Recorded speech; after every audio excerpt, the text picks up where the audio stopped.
Morning, everyone. Thank you so much for being here. My name is David. As always, grateful to share another practice with you. Today's practice I didn't put on the schedule. I'm going to just start pre-recording these so that way the recordings are out there, and if individuals want to watch them, awesome. And if not, it's okay too. But I need to make a little bit of time in my schedule for family and rest and other things too. And had a number of client increase too, so very grateful for the abundance of that. But I still want to continue during this quarantine period to put some classes out there for individuals that may not be ready yet to go into a studio or go to an outdoor location and practice. But for today, the topic of today is compulsion. And it's a really interesting topic I find to talk about. Yesterday, as I was preparing for a class, I was like, I don't know what I'm going to talk about, and just all these things were coming up for me, and I was like, it's not about what it's more about what is going on presently, and what can I do in the present moment that is the most loving and peaceful thing to do. And sometimes these compulsory behavior patterns will come up and say, oh, you need to do this, and you need to do this, and you need to do this. And a lot of that is just rote programming that we have as human beings. And so I sat with it for a little bit in my car and meditated and just closed my eyes. And I started thinking of this teacher. His name's Sadhguru. Sadhguru is a teacher from India, and I've shared some of his stuff here before in my classes. But he's been going at this type of mindfulness work since the 70s and 60s, and he is just a wealth of knowledge. And I love what he has to share. I appreciate his honesty in which he shares it with. He's very straightforward. And as I was looking up some of his thoughts about creating peace and having patience, this quote came up. And the quote is, everybody is making choices. Even their compulsions are their choices. Choices made in unawareness are compulsions. Say you get angry right now. It is your choice to be angry. You believe that's the way to handle the situation. But the choice is made in such unawareness that it is compulsion. And it's imperative to recognize that in any given moment, we have a personal choice in how to react to something. And there may be a number of different areas that maybe we haven't taken a look at that lead to these compulsions. Now, oftentimes, compulsions are a result of insecurities that we hold on to. Compulsions are a result of fears and anxieties and doubts that we have. And this is all stuff that has been conditioned from childhood. But more and more and more, as we get older and grow away from that rooting point from childhood, these compulsions that we have, if they go undiagnosed and unlooked at, they end up becoming a bit of a disease. And as such, these compulsions can end up controlling our lives. They can end up pushing people away. Oftentimes, these compulsions also create separation. And it's a great value to take time and just look at this stuff honestly. Because the more that we do this type of work, and I don't mean you got to sit in meditation all day long or anything like that. Certainly don't want to push that, because I feel if we're just meditating all day long, then we're not exactly relatable either. And I had a long conversation with Shelley about that yesterday.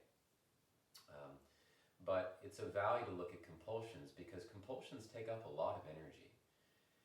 For instance, I'll give you some examples of compulsions I see. I'll see compulsions of individuals coming into a yoga class, and they'll have their phone by them, And throughout the class, there's this compulsiveness of just checking their phone and looking at messages as opposed to just taking your time. This is your hour time that you can take a break and not look at this stuff. And I say that because when I first started practicing yoga, I had this belief that I can't be separate from my phone. I can't put it in the locker. I can't move away from it. I gotta have it on me because of this sense of self-importance. Now I realize if you're on call and things like that, of course that's important, but it's looking at these established behavior patterns that we have and finding a workaround from them rather than continuing to feed them, because it takes up energy. Other times in a class, I might see someone, in the middle of a pose or a posture, and all of a sudden they might see a grain of sand or a piece of lint on their mat, and so they'll start to brush it off, as opposed to being inside of their body and really feeling the stretch. And these compulsions we have to external, and they're very, very small. And some people might say, well, it's not a big deal, but we lose moments of awareness to do little things like this and focus on the external again, rather than focusing on what's taking place internally. What is the root cause of us removing that little piece of lint? Now, some might say, why does that matter? Well, because, for instance, if someone's having a conversation with us, one-on-one, and we're more focused on the piece of lint on the ground than what someone's having to say, then we're losing that connection, and it may not be received as it's intended to, because we momentarily had a lapse of awareness to focus on something else. We see this in cars when we're driving. We may get upset at people for accidentally cutting us off. We take it personal. There's these little areas of compulsion. They're all around us. Individuals, especially individuals, and I have a lot of compassion for this because I have one that lives in my house. Individuals that suffer from real OCD, where there's that compulsive disorder, where there's an order of importance of things and things are placed out of order, and it's an obsessive compulsive disorder.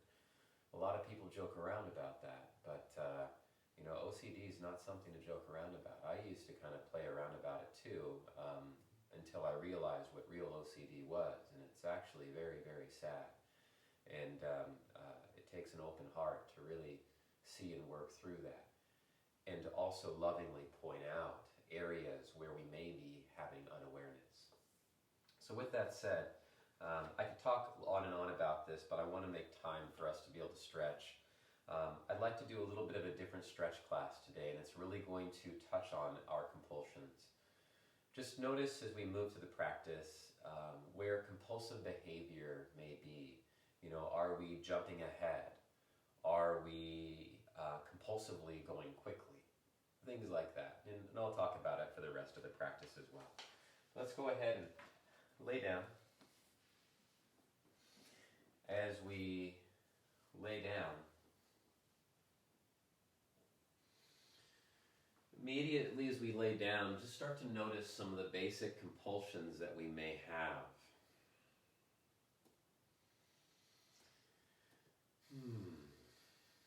Placing your left hand over your heart.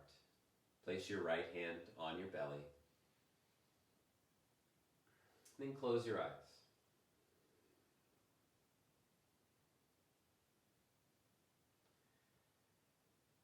And as you close your eyes,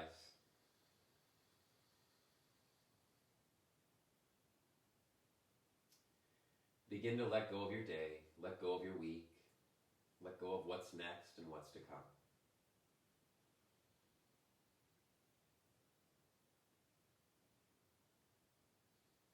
Feel the flow of the breath into your body. Feel the flow of the breath out of the body.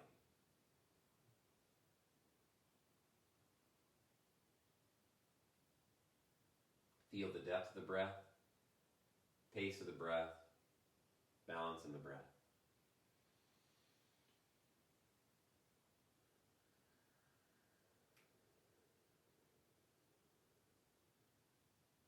As we breathe, imagine breathing into your entire body, not just your lungs, but imagine that the breath is moving beyond the lungs into the rest of your form.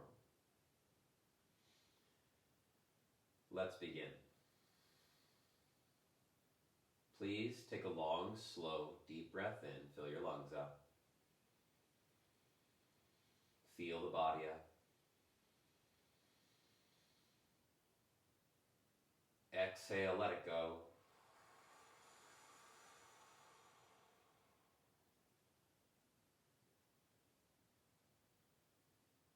Long, slow, deep breath in. Fill lungs up.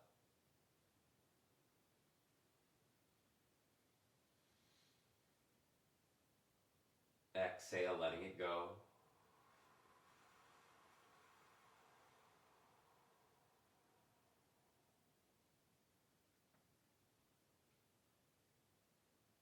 Long, slow, deep breath in. Fill the lungs, fill the body up.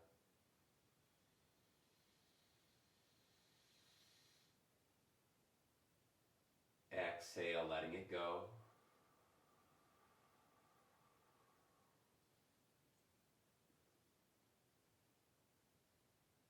Long, slow, deep breath in. Fill the lungs, fill the body up.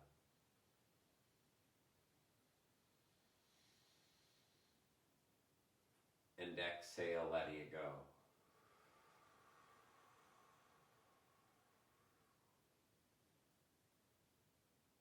Continue to breathe on your own.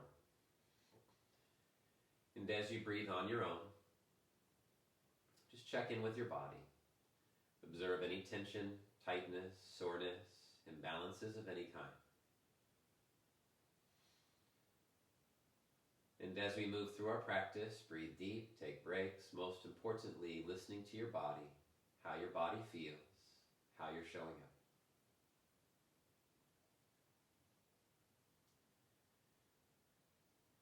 And let's set an intention for our practice today, and maybe that intention is to bring more awareness over compulsions that we may have. Please take a long, slow, full, deep breath in. Fill your lungs all the way up to the top, and then hold the breath at the top. Sip once, sip twice, sip 3 times. Hold your breath at the top. Sip in a little bit more air. Good. Now focus on your intentions. Affirmation. I choose to bring more awareness to compulsive behavior I display. Exhale, letting it go.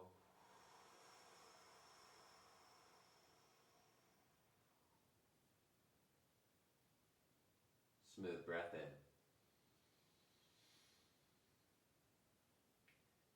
Smooth breath out.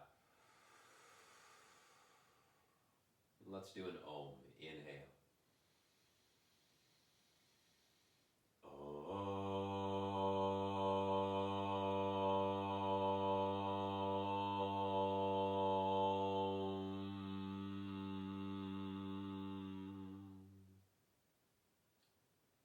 Inhale, fill lungs up. Exhale, let it go. Gently blink the eyes open. As you blink the eyes open, before we start to do any movements, just take your time in, they are subtle movements, but just start to move your eyes around. Don't move your head. Just start to look around your room. If you want to make circles with the eyes slowly, that's fine.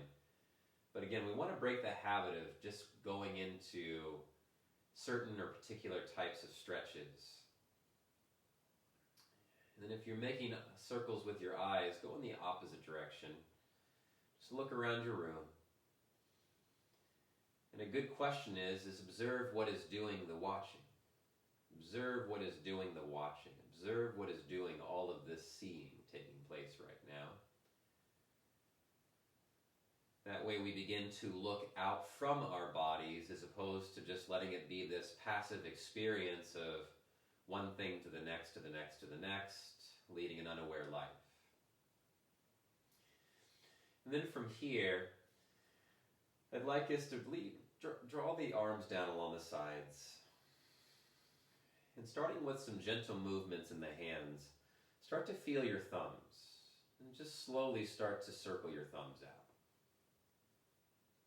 Circle just the thumbs out. Notice any compulsive behavior to turn the head or move the head side to side. Let's start to be more aware of these movements that pull us out of the present moment. And I know we might say to ourselves, but it feels good. We'll get to all the feel-good stretches, I promise you, I promise you. And start to circle the thumbs in the opposite direction. You know, and the reason why we're stretching this way is because, you know, using the analogy a river doesn't just become a river. There is a number of estuaries and streams and ponds and creeks that feed the river. Relax your thumbs. Begin to move your index fingers. Just circle the index finger out. Circle the index finger out. But when we look at the body, the same thing. When we have tension and stress inside of our body, you know, it's usually all these little smaller muscle movements that we do day to day that contribute to that. Circle the index finger in the opposite direction.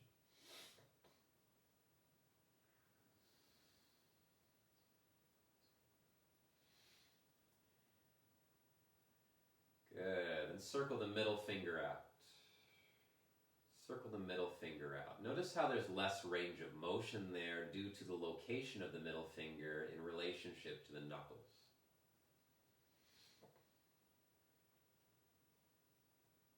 Good.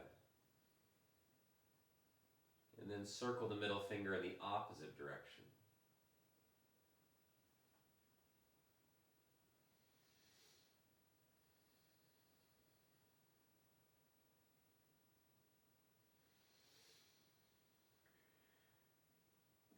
Moving to the ring fingers. Circle your ring fingers out. So I've been doing this practice over the last week on my own just to start to really get a feel for it. And then I've been slowly teaching it to clients. It's amazing how much more range of motion we begin to have when we start to work on these smaller movements first. Circle the ring finger in the opposite direction. We start to warm up these smaller muscle groups first and build into the bigger muscle groups. Then go to the pinky finger. You know, compulsively for a lot of yoga teachers too, we oftentimes teach right side before left side because that's something that's been taught to us, but we've never really explored left side before right side. That may sound like a very silly thing to discuss and talk about, but it changes a lot of patterns. Plus, for a lefty like me in this right-handed world, we need a little bit of balance here. These lefties are feeling left out. Why is it always the left side last? All right. Now start to open the hands as wide as you can. Inhale. Exhale, make tight fists. Now I understand anatomically because of certain things we do the right side first, but just practice every now and then doing the left side first. Inhale, open the hands wide. Exhale, make a tight fist.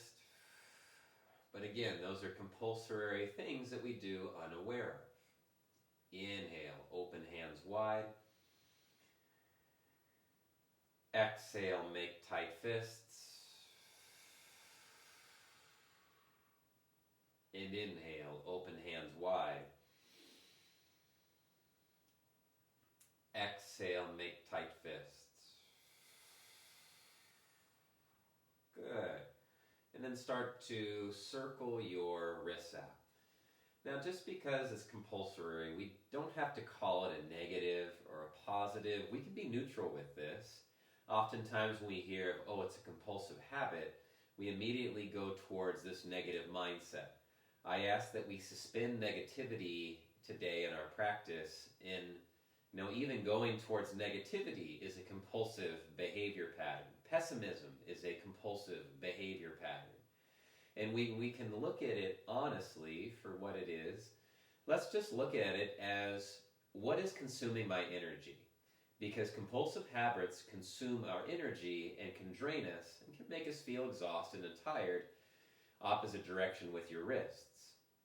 And so if we are doing these things repetitively over and over and over all throughout the day, well, of course we're going to be tired because it's inefficient. We're letting these unaware behavior patterns get in our way. And then these unaware behavior patterns can lead to more habits and patterns that can sometimes lead to numbing or lead to checking out. Remember, life never checks out on us, so why are we checking out on life? Gently release the hands down, relax the hands.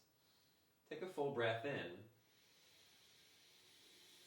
Exhale, bend your elbows, fingertips to the shoulders.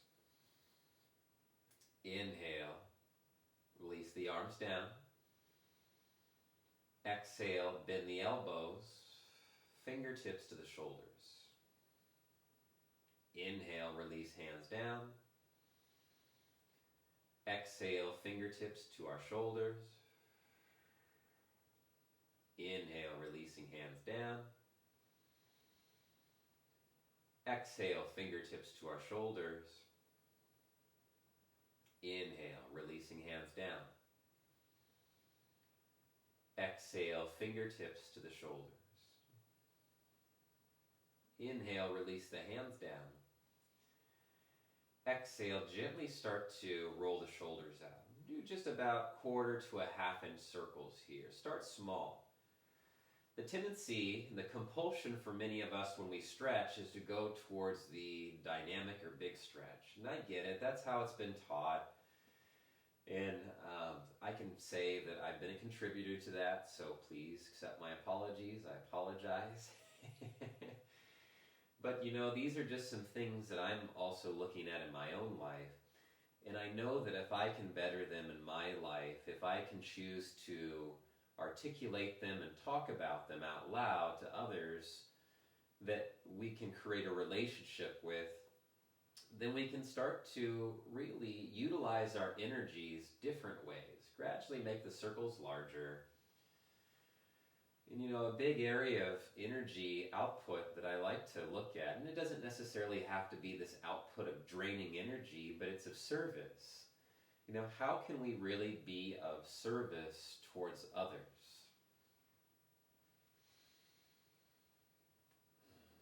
And even for some, that can be a compulsive thing too, service. Let's go in the opposite direction with our shoulders. Start small. You know, and sometimes there is this idea of service that's, oh, I'm here to service to help. Well, sometimes helping is doing nothing and just observing and being there in prayer. Sometimes it's just watching and observing rather than immediately jumping on something. I know that we have different ideas of service, and this isn't to confuse us about what service is, but service can sometimes be just sitting and praying. Service can be sometimes going out and acting based on a skill set of something that we know. Say, for instance, a fireman or a police officer going in to help a situation. Good. Let's relax our shoulders down, turn the palms face up. Slowly start to move the toes. Just move them gently. Big toe, find your second toe, find your middle toe, ring toe, pinky toe. Notice how these muscles down here don't have as much dexterity because we don't place as much awareness on them in day-to-day life. You know, I remember the first time that I could separate my pinky toe from my fourth toe, and I was like, oh my God, I've never been able to do this before. But in our body, we can move each body part independently if we want. We just have to start to place more awareness on that. Now, why does that matter? Well, we can use that for different things. It can help create more balance for us in more ways than one. Good. On the inhale, open your toes as wide as you can. Exhale, scrunch the toes. I look at the body as a metaphor for other things that we can be doing. Inhale, open the toes wide. Create a large foundation through the toes. Exhale, scrunch the toes, but it's all about where we are placing our awareness. Inhale, open the toes wide. Exhale, scrunch the toes. And if we can place awareness on the body and take care of it a little bit better, inhale, open the toes wide. Exhale, scrunch the toes. The body can respond to our demands with more ease. Good. From here, start to slowly circle your ankles out. And as you circle your ankles out, any pops, cracks, snaps, just let them be there.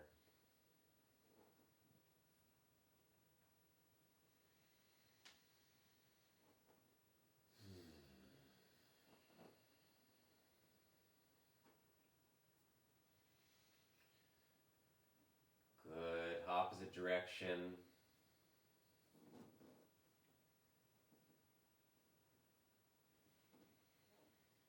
Compulsive behavior patterns. For some people, that first thing is to look at their phone and look at the news in the morning. To be honest, that is not a healthy way to start off the day. And the reason why is because we are skipping over the waking up process. And I'll talk about that in a moment when we get into more holding stretches. But from here, let's go slow. On an inhale, just gently bend your right knee into your chest. Exhale, extend your right leg forward. Inhale, bend left knee into your chest. Exhale, extend the left leg forward.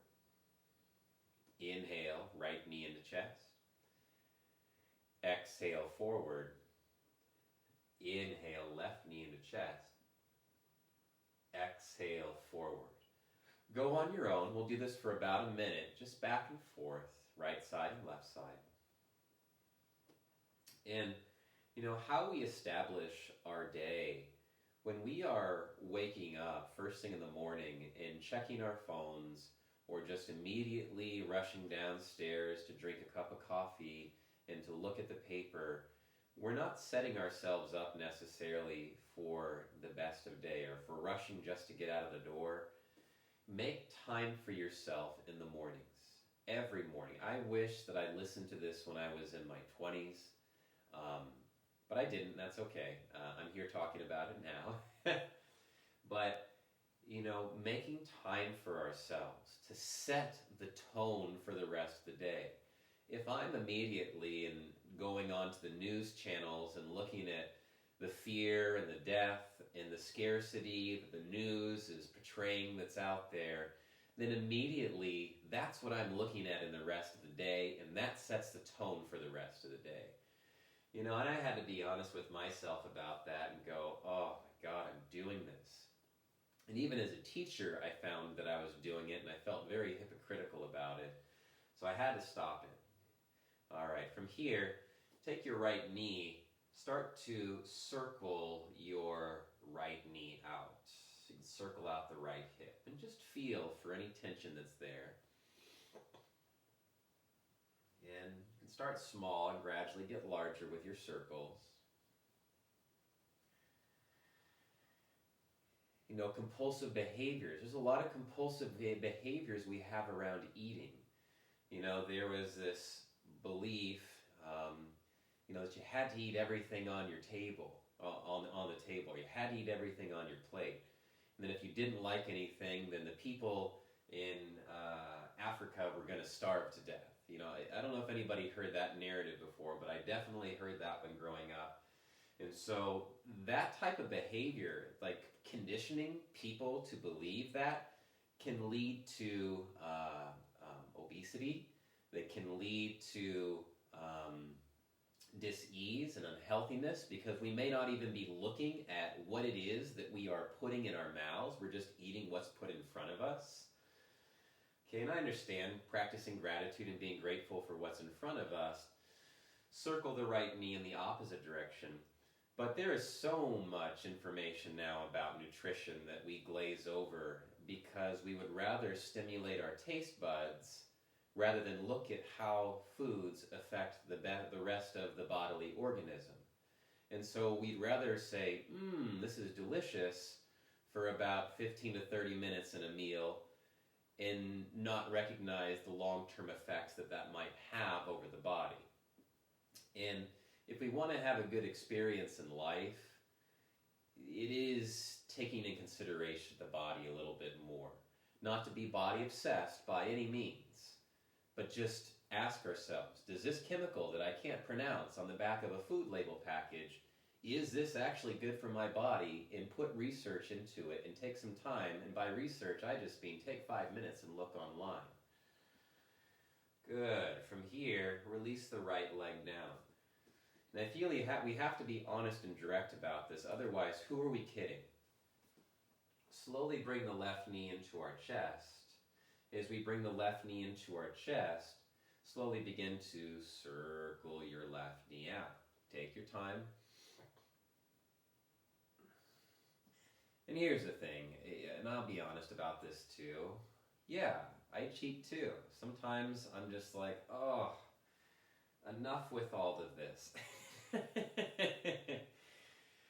But then I feel it, 30 minutes or an hour later after I ate it, I might have a little bit of an upset stomach, or I might feel a little bit lethargic and tired, and I go, all right, I see what you did there, David.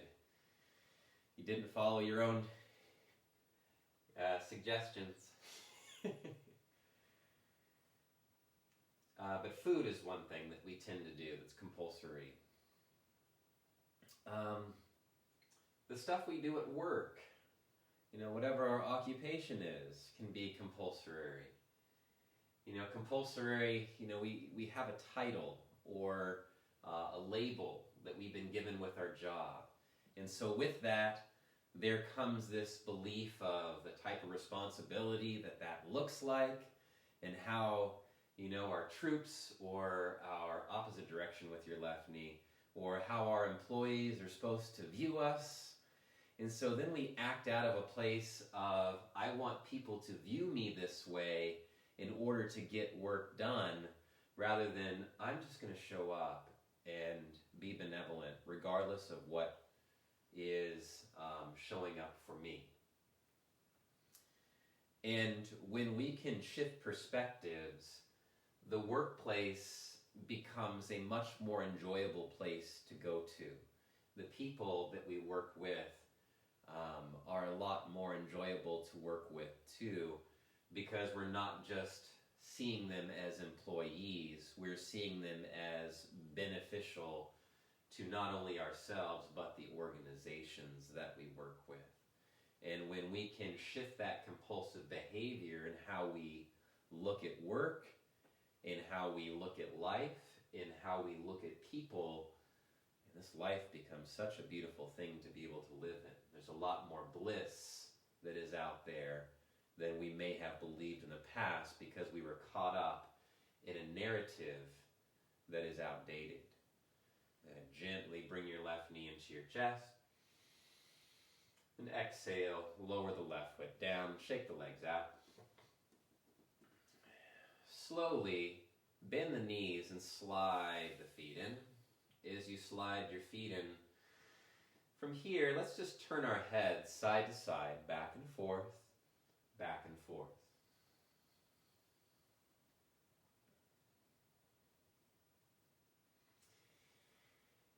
And as always with these topics, this is a sensitive one, I get. Please, comment or share with me your thoughts on this. If I'm wrong in some areas, I am always welcome to be told that I'm wrong. In fact, I love to be told that I'm wrong in some areas, because I want to look at it more closely. We are all teachers to each other. We educate each other. And when we take off the egoic hats that we sometimes wear, we make ourselves a lot more available to learn. Good. Coming back towards center. On an inhale, reach the arms up and over the head. Exhale, release the arms down along the sides. Inhale, reach the arms up and over the head. Exhaling, arms down along the sides. Inhale, reach the arms over the head.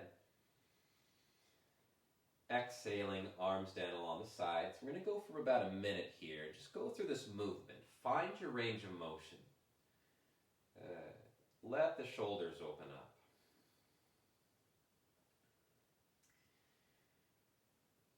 Now, I got these glasses about 2 weeks ago, and these glasses have given me 20/20 vision in more ways than one. They've definitely, it may sound like a really silly thing to say, but for a long time I was holding on to this narrative of, oh, I don't need glasses and things like that. But then I found myself, kind of squinting more, and I was trying to push it away, and I don't know why. I think there's sometimes this belief that comes in that we're supermen or superwomen, but we have to take care of ourselves. And I found it was being hypocritical, telling people all these different things, and here I was not taking care of myself and my own eyesight. And I ended up getting a pair of glasses, and all well is good. I can see a lot more clearly, and I feel like I can articulate a lot better too. Because the truth of the matter is, I want to see what I'm looking at. I want to see in detail, very closely, the things that I'm looking at. And there was a compulsive behavior pattern that I had that I wasn't taking a look at and was actually refusing to take a look at, that was preventing me from wanting to get seen. Because I didn't want to hear bad news. Release the arms down along the sides. Does that sound familiar? The reason why you don't go to see a doctor is because you don't want to hear bad news. That's a good one to look at. Go see a doctor if there's something taking place inside of your body. It's better to figure it out now than letting it persist. Arms along the sides, back of the head down. All right, let's lift our hips. On an inhale, smoothly lift your hips upwards. Articulate the spine. Exhale, lower the hips down, lower the buttocks down. Inhale, lift your hips upwards, lift the thighs. Exhale, lower the hips, lower the buttocks. Inhale, lift the hips up, lift the thighs. Exhale, lower hips, lower thighs. And we're going to do this for about a minute too. Just breathe on your own. And this is for the military people out there and veterans. There is a lot of compulsory reactions that military people have. And this is not intended at all to shame the military. This is just some of that post-traumatic stress that nearly all military members experience from things like boot camp, when you have 6 weeks of very strong intensity. For my friends that may have gone to the Air Force Academy, where you have 4 years of intensity, these compulsive behavior patterns tend to grow on us. And if we're not aware, they can lead to habitual patterns that may not necessarily be that great for us in the long run. In fact, we can increase our longevity by removing some of these, or just bringing more awareness to some of these behavior patterns. And I know I singled out, the military, but I would say even service members in general, and anybody else that may have had a level of post-traumatic stress. Gently lower the hips down and bring your knees into your chest. In post-traumatic stress, first it was, and George Carlin talks about this in one of his talks, rock side to side with your knees drawing into your chest. George Carlin talks about this. He talks about the fact that we don't call it what it really is, shell-shocked, because we've become more of a softened society where we use a string of words to really describe the dramatic effects that may have taken place to somebody. And many people have experienced post-traumatic stress syndrome before, PTSD, post-traumatic stress disorder. And a lot of compulsive behavior patterns are rooted from that thing that created the trauma or stress. Good. Coming back towards center. Take a deep breath in. Exhale, let it go.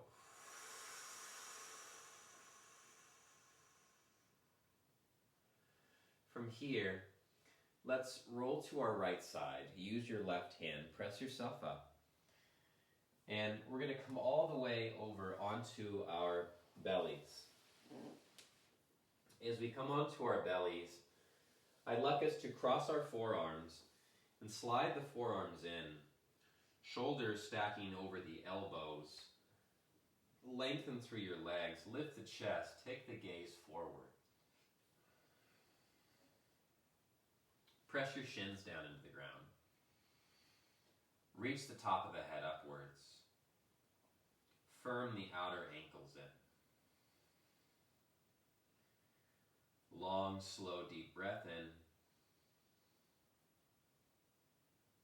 Exhaling.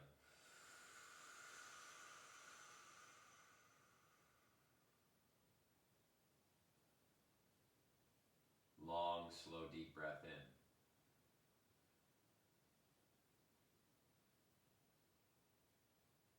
Exhaling.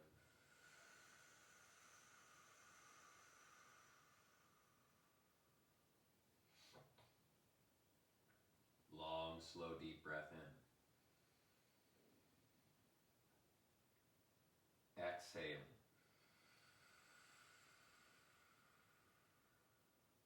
Continue breathing on your own. You know, with the COVID period taking place, I'll give you a real-time example of compulsory habits. Something we might not have been aware of before was just how close we stand to people and how tightly packed we are. And the quarantine and COVID period has taught us a little bit about spacing, that it's okay to have space between people. And, subtly, I know some people will go back to their old habits, but we can learn to be a little bit more spaced from one another. We don't have to be piled in on each other as much as we may have used to thought we needed to be. Take a deep breath in. Exhale. Press the pelvis down. Lift the chest a little bit more. Deep breath in. Exhale. Slowly lower the chest down. Then slide the hands back by the lower ribs. Go slowly. Just press yourself into a child's pose. You can bring your knees together or knees wide apart. Today, I'm choosing to have my knees together. Tuck the chin towards the chest. And then if you like, you can reach your arms back. Just let the shoulders round.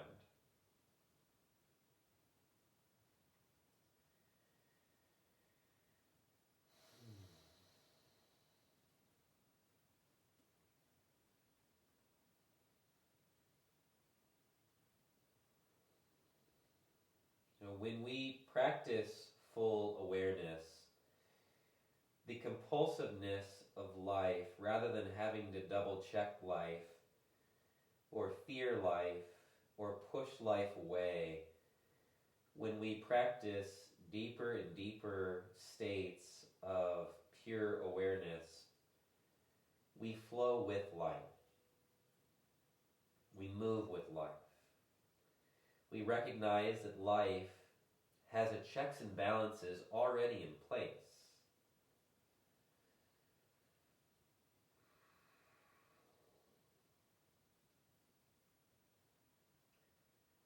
And I understand too, when we are, around other people, not everybody is in a state of awareness all the time.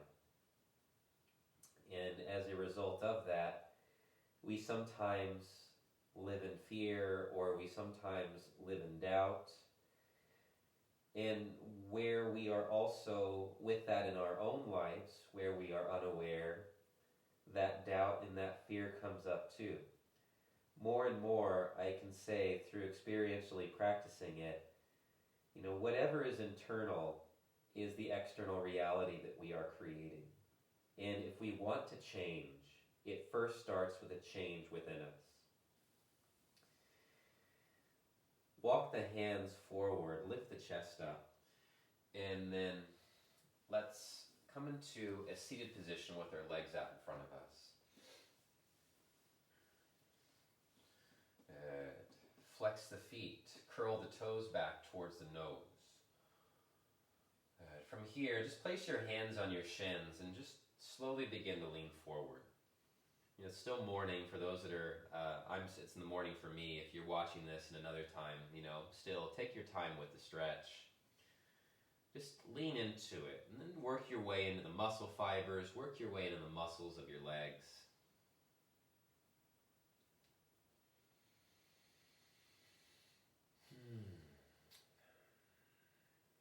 Last night, Shelley, after we were done teaching a meditation online, she played for me a podcast interview of Brene Brown and Obama, ex-President Obama. And it was a really beautiful talk because I'd never heard a president of any kind talk that way. And if I'm being fully honest, coming out of the military, I'm not here to necessarily discuss politics, but I didn't know anything about President Obama, and so I really wasn't a huge supporter or anything like that because I hadn't done a lot of research, and it's all well and good. It's just what it is. But it really hasn't been until after he left the office that I started just studying him a little bit more and understanding and listening to him in some of his talks. And he has a lot of great things to share. And in his talk with Brene Brown, he had some just very beautiful things to say about balancing life, and he articulated it so well. Balancing family time, balancing work, the decisions you have to make, to recognize deeply that any decision you make, there's going to be a disagreement in there. And so it's working through this paralysis through analysis, and how difficult that has to be.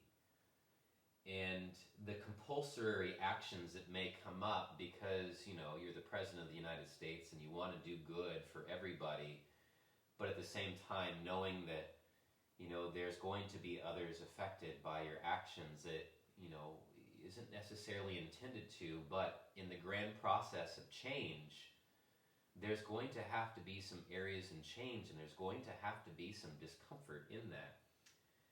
And I didn't really tune into that very much during his presidency, but now more than ever, I get that a little bit more, and I understand that.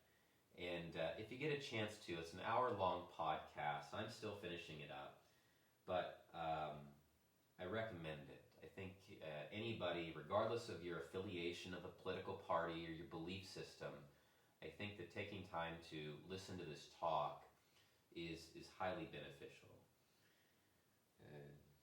Please take a deep breath in. Exhale. And it's so funny, I know that there's some out there that immediately when they hear, like a president's name, whether it's Obama or Trump or Bush, there's a compulsory reaction that comes up to want to either accept or reject, as opposed to just being neutral and listening from a place of neutrality. On an inhale, lift your chest up. Something we do out of compulsory is go ahead and come into a comfortable cross-seated position, cross the legs, is we gravitate only towards the things that make us comfortable rather than looking at the things that make us uncomfortable. And that's a very deeply embedded compulsory thing that we do.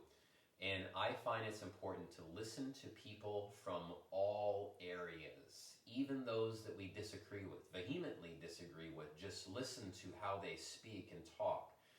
Because there is, even if we may not agree with it, that's okay. We don't have to agree. We don't have to agree. But what we can do is at least understand where we're coming from, so that way, maybe if they're not able to create a common ground or solution, we can at least start to create a common ground and solution. Let's say, hey, where do our views overlap? Because that's where change happens. But change cannot happen if we have two people, I'm right, I'm right, I'm right, I'm right, you're not right. We're never going to see change and movement forward if that is the case. And unfortunately, in our political system, there's more focus on identity rather than focusing on how can we get this straight and how can we get together and really look at this beyond identity, because identity is always going to create suffering. Hands on knees, palms face down. Gently start to circle the head out. Lose the label.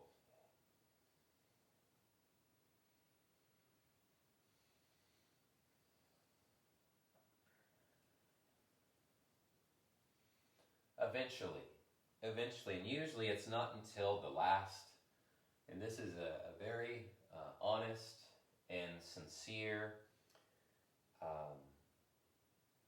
observation. Usually it's not until the last moments of life that we begin to recognize how much identity doesn't matter, because we are being absorbed by life in those moments.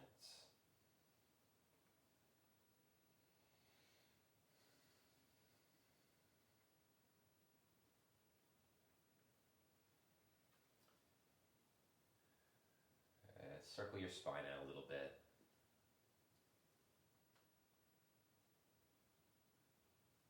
Roll the spine.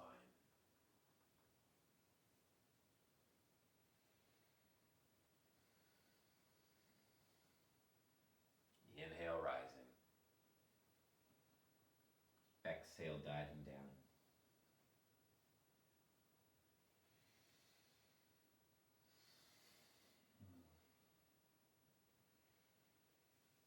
And to next inhale, please rise back up. Exhale, opposite direction. Cross your legs to the other side, excuse me. Hands on knees, palms face down, lift chest, inhale. Exhale, circle the head out. And even the way we do directions with our heads, that's compulsory. Did you notice that you go the same direction almost every time when we first start? Did you notice that you crossed your legs the same way the first time when we started? These are all compulsory things.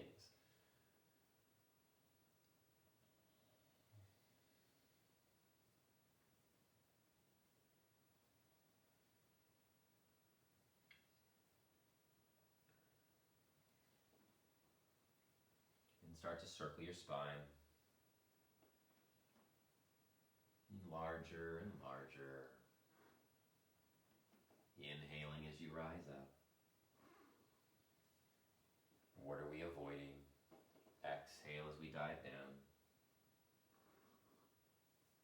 Inhale, rising. Exhale, diving down.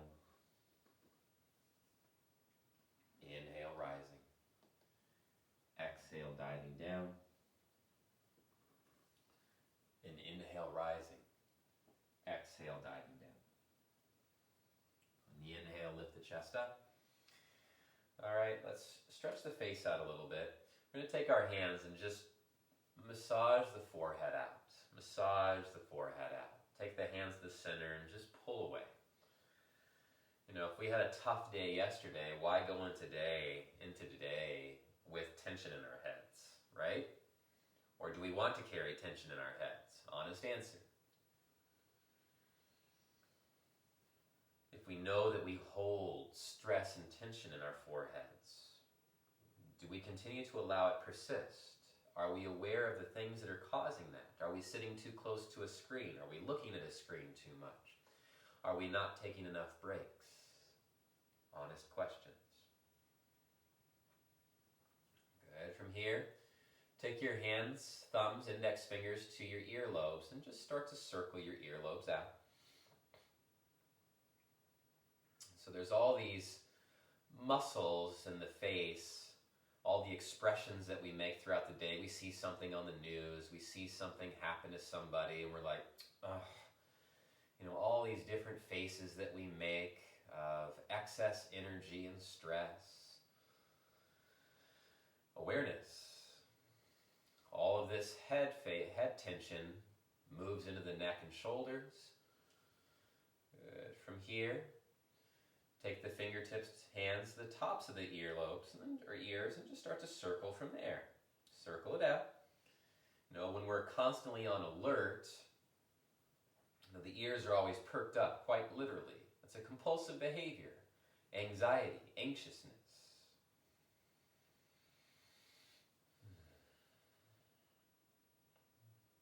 Good. Fold your ears over and then lightly massage where the back of the ear attaches to the head.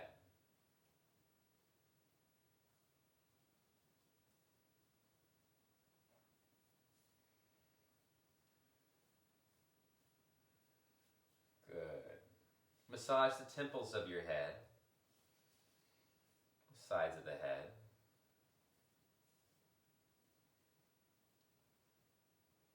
Move that down towards the jawline. Massage your jawline out. You can take the thumbs underneath the chin, just massage there.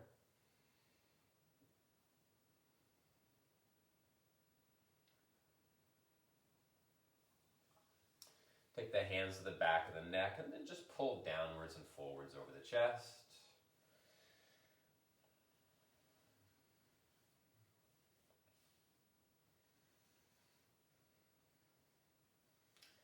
And in just a moment, we will start to move our head again. Circle your head out. Notice how much more space you have created for yourself.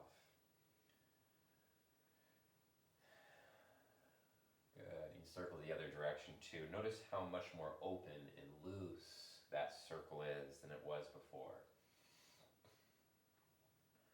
And there's a lot more that we can do with this, but we're running out of time, so we're going to finish our practice in a seated position today. Let's place your hands over your heart. Lift the chest up. Draw the shoulder blades down the back.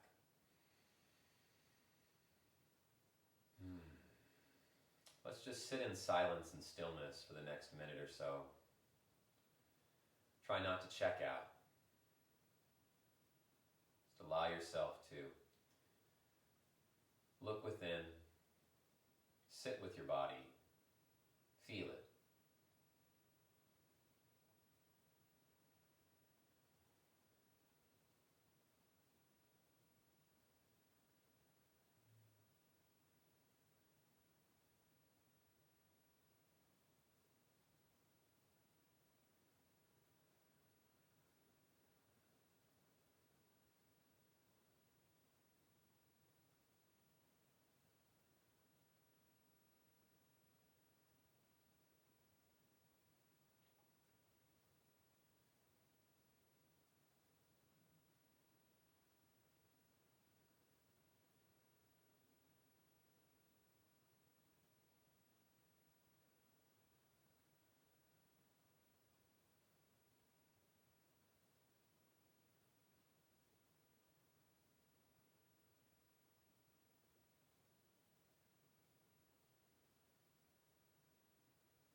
let's finish our practice off with the sound of Om. Inhale.